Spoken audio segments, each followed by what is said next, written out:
Okay, folks. Hello there. It's your buddy Mike Messier. Just adjusting things a tinge. It's your buddy. So I just saw Being the Ricardos.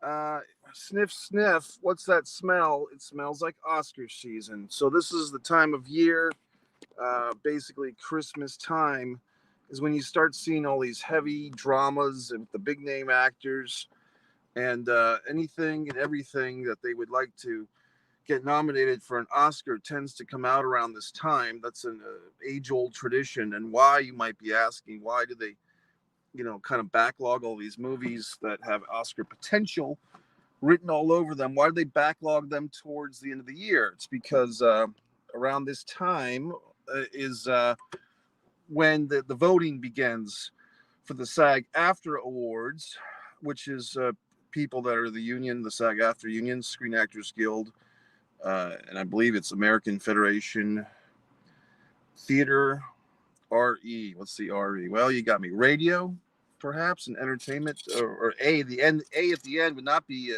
entertainment. Be Alliance Association. In any event, the point is they backlog these movies with these award potentials because if the movies come out and they're fresher in the mind of the voters towards closer to the ballot time, the more recent if there's a movie that's been out for 9 months, people forget about it. But if it's only been out for a month or a week, people remember. That's the whole point. So what's next? I like this movie. I mean, the non-spoiler statement of our show is that, yes, I would suggest going to see it. Nicole Kidman, as always, I mean, what a force of nature she is. I mean, this woman, Nicole Kidman, playing Lucille Ball, great role for her. Really, the only movie I didn't like Nicole Kidman in, or the movie that she was in, was, I believe it was Bewitched. Didn't she do like a Bewitched movie years ago with Will Ferrell? I thought that was a horrible role for Nicole Kidman, but 99 times out of 100, Nicole Kidman knocks it out of the park. She's always featured in these little vignettes before the AMC movies. You might have seen that. But you know what? She's a great actress. I'm a big fan of Nicole Kidman, and she does great in this. Javier Bardem, I did not recognize until the end credits. And yes, it's Javier Bardem. He does a great job as Ricky. Well, it's actually Desi Arnaz. What's interesting about this movie is that the actors playing these iconic actors are also playing two roles, because they're also playing Fred and Ethel and Lucy and Ricky. So they're playing the actors. The real live actors have to play the real people, in this generation or three ago, and then they have to play their characters. So it's very interesting stuff. The Red Scare, communism, all these horrible things that the Ricardos are going through. Their marriage is on the skids. I mean, I guess spoilers. Okay, spoilers are coming up.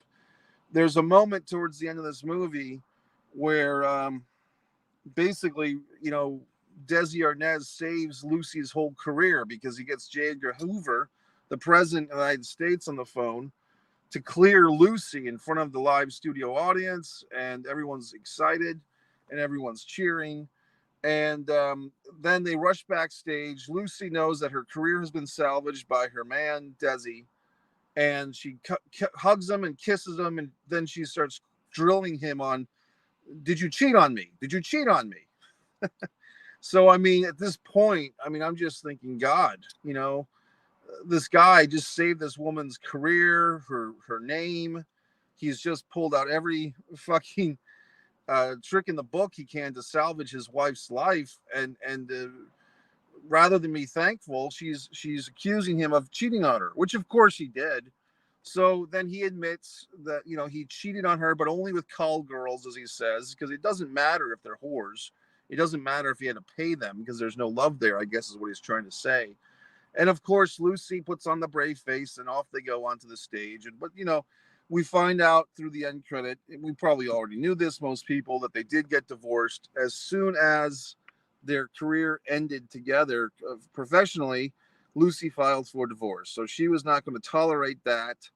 The probably interesting, and there's all these types of wonderful, interesting things about marriage and careers, and do you give this guy a break because he's Cuban? I mean, that's the whole thing in the movie is should Lucy excuse his cheating, philandering because he's Cuban? And that's what they do. I'm not making this up. This is in the film. So it's all interesting material. It's all, and really when it comes down to me, it's like, I don't know if I want to deal with people in general. I mean, there's a whole lot of things in this movie where you see the inner workings, the inner squabblings of the people, who are making this movie, not the movie, but the TV show, the producers, the Philip Morris, the sponsors. Everyone's got their dick in an uproar. Everyone's got their fucking, has to put their 2 cents into everything. And it's just the wonderfulness of collaboration. Now, as an artiste, as a writer myself, I kind of felt for the Lucy character. There's a moment towards the end of the movie where she's pontificating, like basically she's pushing and pushing and pushing to have this particular gag at the dinner table changed, and it's almost like she wants to make the script more intelligent than it has to be. None of the producers really care that much. She's aiming for something that they don't comprehend, her collaborators, and so finally you can kind of just see that she gives up, and it's like I kind of understand where Lucy's coming from, because basically what she's got is this situation where she's created this little life for herself with Desi and this TV show, and kind of the undercurrent is it's if we can make ourselves happy on TV, we'll be happy in real life, and the bitter lesson is nope, you can't, and so on and so forth and so on and so forth. So I pretty much enjoyed the film. I liked it. I thought it was nice. I thought it was good. The J.K. Simmons, I mean, talk about Oscar Best Supporting Actor for J.K. Simmons is quite a possibility. I think he already won that for Whiplash, about 8 years ago. But in this movie, J.K. Simmons, who's got a tough name to remember, like anytime you have a name that has initials in it, it's hard to remember that name. But J.K. Simmons is very fierce in his role as Fred, brings some humanity to Fred. The lady playing Ethel, I was not familiar with. That's always kind of an interesting couple. You forget about the Mertzes, Fred and Ethel Mertz, the characters, and you don't really think about, like, oh, gee whiz, they really did have an age gap. And I guess this was a bitter pill for the actress in real life. Vivian Lee, I believe is her name, for her to accept that she had this older counterpart for a husband. Kind of an interesting B story or C story or what have you. But I think J.K. Simmons really brought a lovability to Fred. Like he's an advocate. He's looking out for Lucy as best he can. So I like the movie. What the fuck can I tell you? I mean, it tells you things. Here's the thing: a good friend of mine really does not like movies about making movies, but I think the audience does. From all points, all indications I've seen, audience members always like movies, or often like movies about making movies, making television shows, behind the scenes stuff. I mean, it seems like, the DVD days, back when DVDs were a big thing, the DVD commentaries were so popular on the DVD format. So there you have it, folks. You're willing to make a comment. I guess everyone's just in awe of what I'm saying, but if you had a comment, this is interactive. If you're new, if you're just stumbling upon this video somehow, I have plenty of Mike's Instant Movie Reviews. Years ago, I saw the movie with Frances McDormand where she won her Oscar, her first Oscar for Best Actress, and I kind of predicted after I saw that. So with this movie, I will probably predict some nominations. I can definitely see Simmons Best Supporting, Ricardo, and Javier Bardem and Nicole Kidman. I could definitely see being nominated for Best Actor and Best Actress. I don't know. I mean, the lady that played Nadia, I believe her name, who played Ethel, she did a great job. I just don't think she had enough scenes on her own to warrant a Best Supporting Actress nomination. No offense to her. But I can definitely see Simmons getting nominated and probably even winning for Best Supporting Actor. Nicole Kidman, just a fantastic actress. I say that all the time. I did notice a few times, I could be wrong, but it seemed like the makeup perhaps, or the the special effects, I'm not sure what they did. If they did some type of plaster on her face, something to make her look more Lucy-ish. I'm not sure. It seemed like from some scenes to the other, it seemed like they changed. Nice to see your comment. It sounds like a good movie, and I will certainly check it out. Yeah, it was a good movie, D-Back. Very good. I liked it. I enjoyed it. I mean, if you're, like I was saying, if you're a Nicole Kidman fan, especially, you don't have to be a Nicole Kidman fan, but she does a great job in this. And J.K. Simmons, you might remember from Whiplash. He won the Best Supporting Actor uh, for that, 7 or 8 years ago. He's great in this. And it's a good movie. I liked it. So, I mean, I did watch it on the big screen. That's how I like to watch films. D-Back, I like to go to the movies. I encourage other people to do so because I feel if everyone just stays homes and Netflixes and chills, in 20 years, there's not going to be movie theaters to go to. And then everybody will complain and bitch about it. And here I am going to the movies in person, supporting the cinema, supporting the entertainment industry with my hard-earned dollars. And I just feel that people should go to the movies. I think it's every movie. I've never seen a movie that plays better on a smaller screen than a big screen. You never see a movie and say, wow, I wish I watched that at home. Yes, Nicole Kidman, also a fan, D-Back, me too. Peter, it is based on a true story, Peter. My friend Peter here from Avalonia Festival.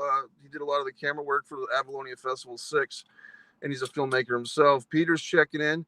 It is based on the Ricardos, Lucy and Ricky. Well, that's the character's name. It's the Arnazes. Lucy Ball Arnaz, I guess, and Desi Arnaz were fighting to clear Lucy's name from the communism accusations, and it is based on a true story. And their marriage was falling apart during the making of I Love Lucy TV show. I go to the movies as often as possible. I'm glad to hear that, buddy. Yes, Peter, this is a true story. It's a true movie. It's based on a true story. Yeah, and that's always interesting too. How much creative fiction do we allow is legal for biopics or based on stories? How much can they take artistic license? That's a whole other conversation. But the answer is yes, it is based on true events. The communist scare, folks. I mean, that's some serious stuff, and I'm not that educated on it. I guess I will have to learn more and study more about it, because you talk about the good old Joe Rogan uses that term tribalism, but you talk about tribalism or people just making accusations.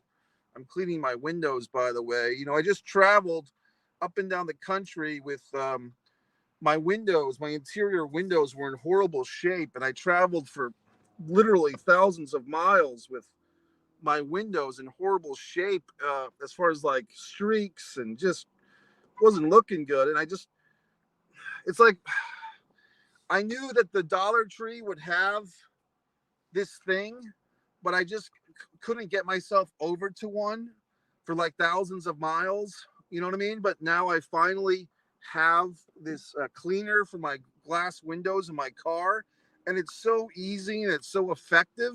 But instead of being happy that I'm now cleaning my windows, I'm kind of just angry with myself that I didn't clean my windows a month ago or 2 months ago.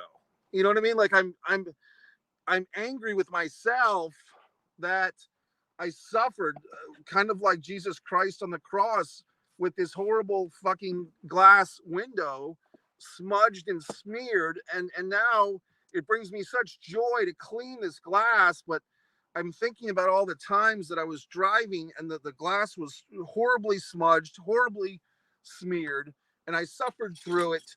And now I'm cleaning the windows, but I just wish I had done it earlier. I don't know how else to explain it.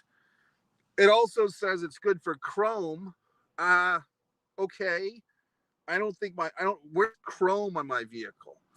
Oh my God. There was backlash about nationality that actors were playing, especially Javier's. Okay, well, good point, buddy. I mean, here's the thing. I mean, is there a Cuban actor that was available that is better than Javier Bardem or has a bigger fan base? I mean, this is the question I always ask when these things come up. I mean, it's kind of like this happens a lot in the transgender community, and when dealing with films, which is the accusation is, well, you can't cast this actress to play a transgender person.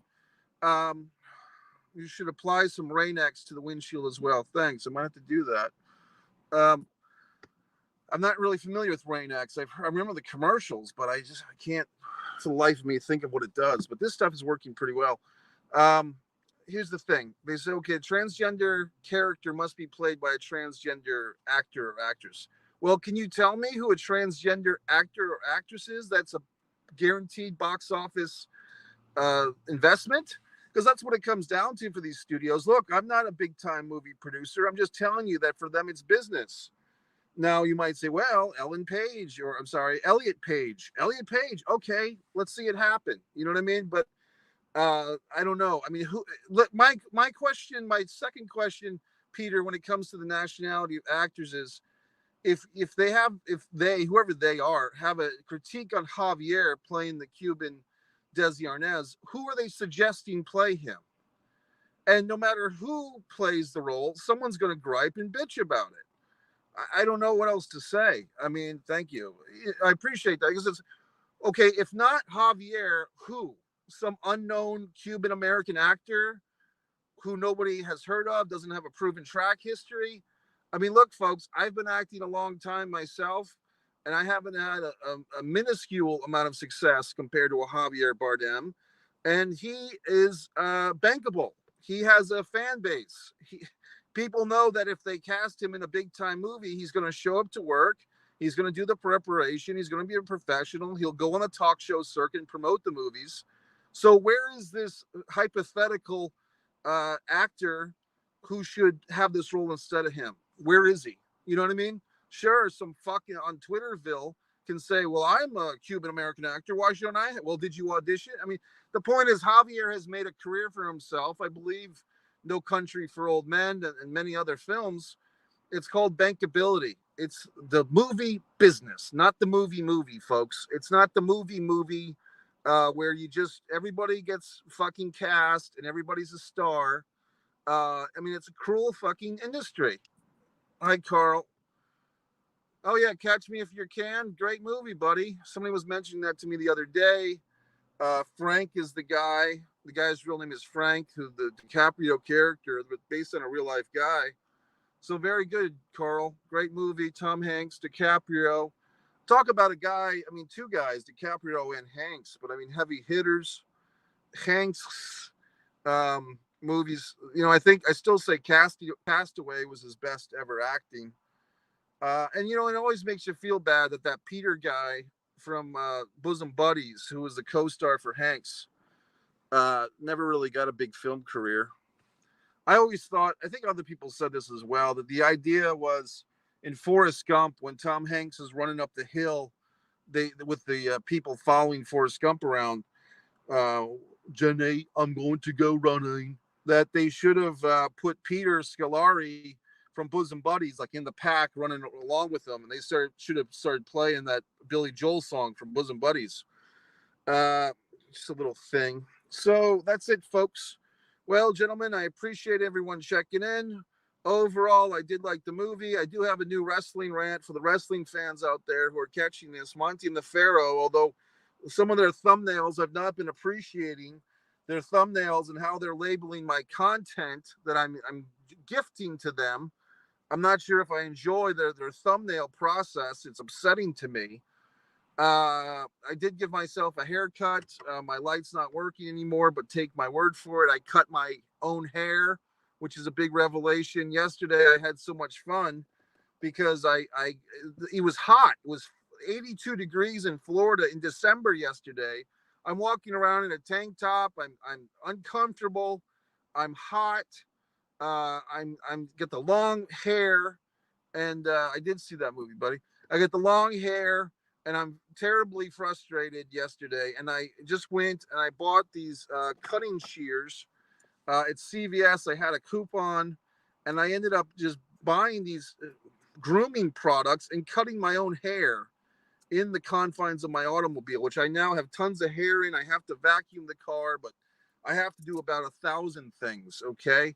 I have a lot of things on my things to do list, and it just keeps getting longer, and the days get shorter, and I just can't get everything done. I need another person, another assistant. Thank you, D-Back. I did some rants on Jeff Hardy this week. I did a Jussie Smollett, Jeff Hardy rant. Interesting mashup of pop culture and wrestling culture. And like I said, the AEW apologist is over on Monty and the Pharaoh. So please cross-reference. You can subscribe to them and tell your friends to be back. I appreciate that. So there you go, folks. What can I say? Someone had more questions. It was brought to my attention. My friend asked me a comment about this Hannibal Rector thing. I don't know if I should do that right now, but not Hannibal. But basically, Devin Nicholson, Hannibal, attacked the referee in a pro wrestling match. Very disparaging. Benny from Dan and Benny in the Ring asked me to talk about this. So basically, it was last weekend, I believe. Like we're looking at a week or 10 days ago. Devin Nicholson, you might have seen him on YouTube. He interviews a lot of good wrestlers. He always has good wrestling interviews, although his actual voice is kind of creepy and he sounds kind of detached. He sounds like kind of a zombie, but I've been told he's a nice guy, but not to this referee. Not to this referee. Here we go. I'm talking about it right now. So I'll get to both of these points, guys, but let me start with this one. So the Hannibal thing, what do I feel about Hannibal? First off, I think he gets great guests.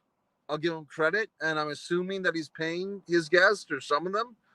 Some of his work shoot stuff, I'll give him credit that some of it's pretty hard not to watch. Like if you start watching the Lanny Poffo thing, I think it's like Honky Tonk Man and Lanny Poffo, and somebody gets slapped across the face. And that was a pretty good one. Then I think he did something with Terry Funk, which wasn't quite as good. So Devin or Hannibal, his weird own little thing is kind of interesting. I'll give him credit. But his lawsuit with Abdul the Butcher, how would I feel about it? I mean, I guess what he was trying to say is he didn't agree to get sliced up by Abdullah, but isn't just like if you're going to wrestle Abdullah Butcher, you realize he's going to slice you up, right? I mean, it's kind of like the same thing with the former New Jack, with rest in peace New Jack. If you sign on to wrestle New Jack, you're not having a 20-minute Broadway with short arm scissors and spinning toe holds all night.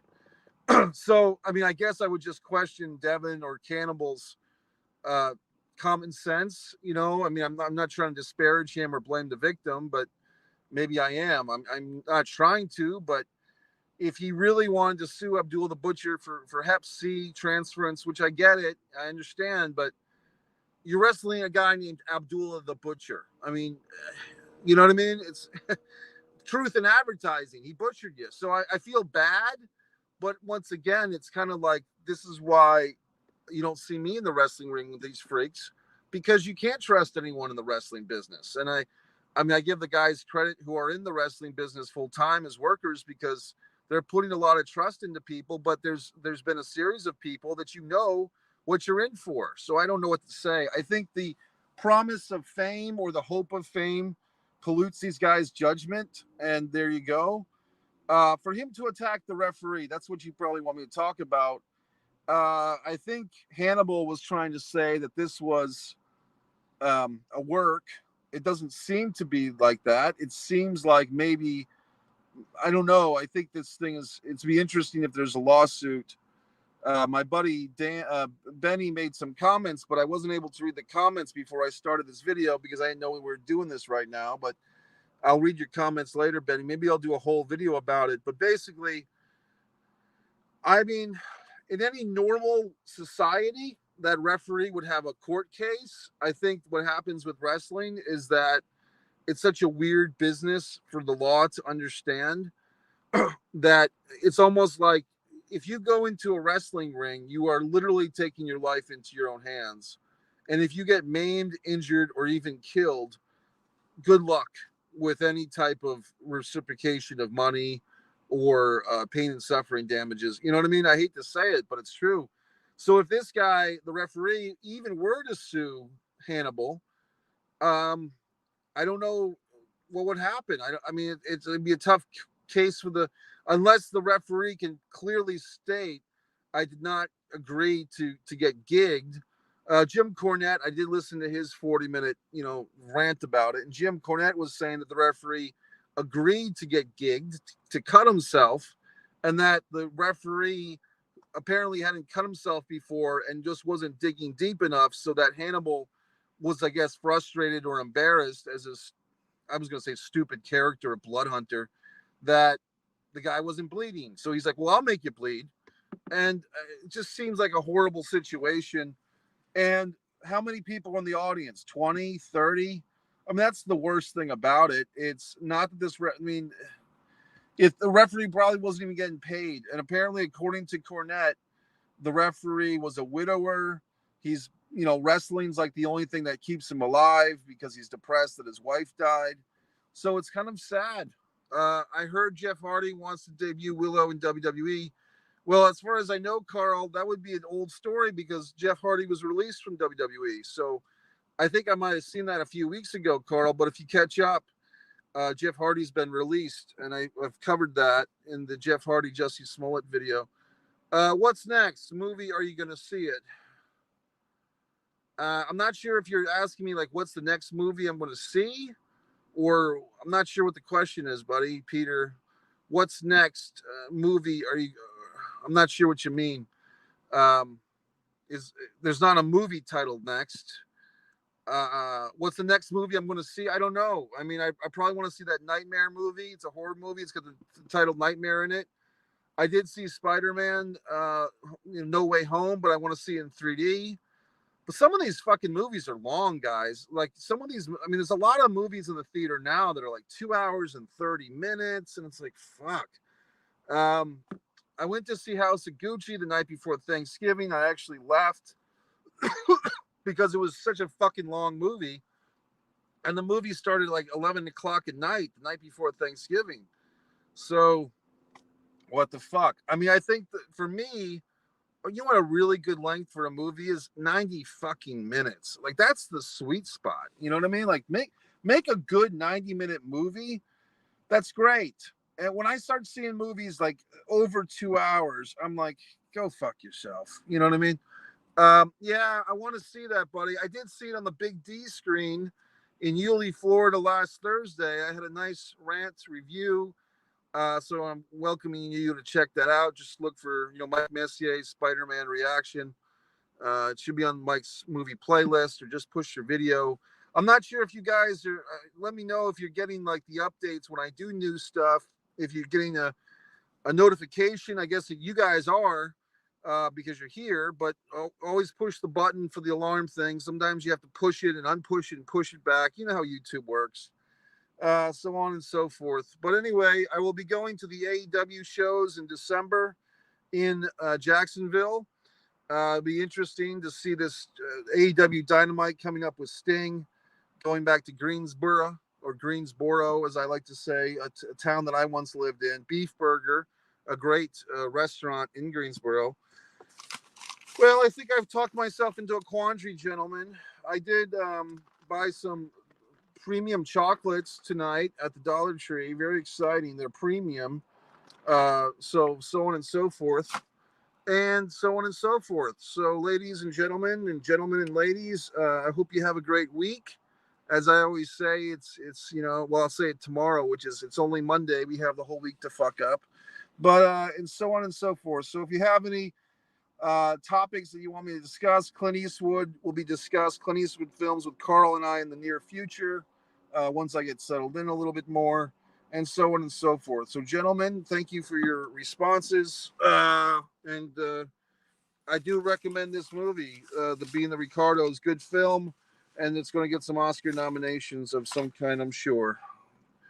I'm probably going to the AEW show in Jacksonville myself. Very good. I'll be there, buddy. So make sure you say hi. I'll be there. And remember, when you bought the ticket, you're probably going to go. Well, if you do buy your ticket soon, you get 2 shows for the price of 1 because they give you the dark tapings on the Tuesday before the Wednesday. So look into that, because when I got the ticket for myself through Ticketmaster, I got 2 nights of wrestling for 1 price. So look into that. See you guys.